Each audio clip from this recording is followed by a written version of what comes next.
Baik, sekarang kita masuk ke materi berikutnya. Pada materi berikutnya, kita akan belajar mengenai perulangan atau looping. Pada materi tutorial kali ini, saya akan menjelaskan mengenai perulangan for. Perulangan for adalah perulangan yang paling sederhana karena hanya terdiri dari satu baris perintah saja.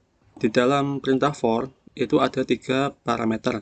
Yang pertama ada initial value, yang berisi nilai awal, kemudian ada termination condition yang berisi kondisi yang harus dipenuhi, kemudian ada step yang biasanya berisi increment.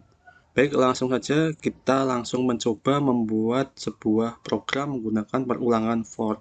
Oke, di sini saya akan mencetak nilai dari 1 sampai 100. Di sini saya membuat sebuah variabel n dengan nilai 100. Jadi variabel n berisi 100. Lalu di sini saya membuat perulangan for. Yang pertama initial value, nilai awalnya, misalkan saya buat variabel i, nilai awalnya adalah 1, titik koma, i kurang dari sama dengan n. Jadi nilai i ini akan terus dicetak sampai nilai i itu sama dengan n, atau nilai i-nya itu sama dengan 100. Dia akan terus diulang, ditambah ya, ditambah, nilainya akan ditambah 1 terus sampai nilainya 100. Makanya di sini kita gunakan increment seperti ini, kemudian kita cetak print i. Oke, seperti ini nanti hasilnya adalah sebagai berikut. Kalau kita run code, ya, nilainya akan sebagai berikut. Nanti dia akan mencetak nilai dari 1 sampai dengan 100. Seperti ini. 1 sampai 100. Kemudian untuk perintah for ini kita juga bisa menggabungkannya dengan percabangan atau dengan statement if. Jadi sekarang kita akan mencoba mencetak nilai dari 1 sampai 100, tetapi nilai yang keluar adalah nilai ganjil saja. Jadi angka yang kita cetak hanya angka yang ganjil saja. Caranya sama, di dalam for kita masukkan sebuah statement if ya, jika i persen 2 sama dengan 1, jadi jika nilai i tidak habis dibagi 2 atau ada sisa 1, maka dia akan mencetak nilai i ya, seperti ini. Kalau yang genap kan dia habis dibagi 2, kalau yang ganjil dia tidak habis dibagi 2, makanya di sini dikasih sama dengan 1. Kita save, kemudian kita run code.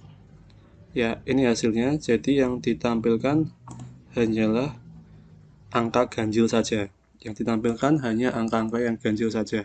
Seperti itu. Kemudian untuk perintah for ini juga dipakai untuk menampilkan data list.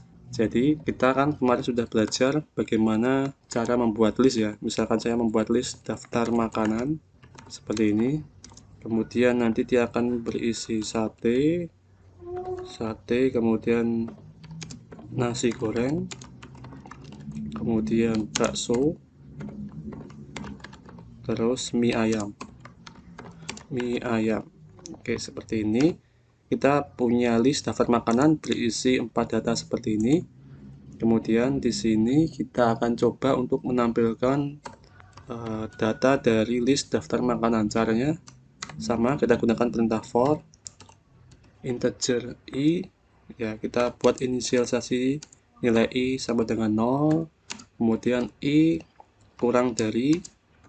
Oke, di sini kita harus menggunakan perintah length ya. Perintah length gunanya untuk mendapatkan data panjang dari list daftar makanan. Jadi kita gunakan nilai length untuk mengetahui panjang datanya. Panjang datanya ada 4. Kemudian titik koma i plus plus. Ya, seperti ini. Ya, seperti ini untuk perulangan for. Terus kita cetak print dalam kurung daftar makanan, indeksnya i, seperti ini. Jadi dia akan mencetak daftar makanan sate, nasi goreng, bakso, mie ayam dalam bentuk daftar. Oke, kita run ya. Ya, hasilnya seperti ini, sate, nasi goreng, bakso, dan mie ayam, seperti itu.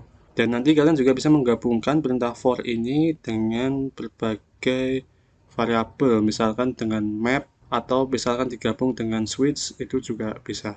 Baik, sekian tutorial dari saya, semoga bermanfaat.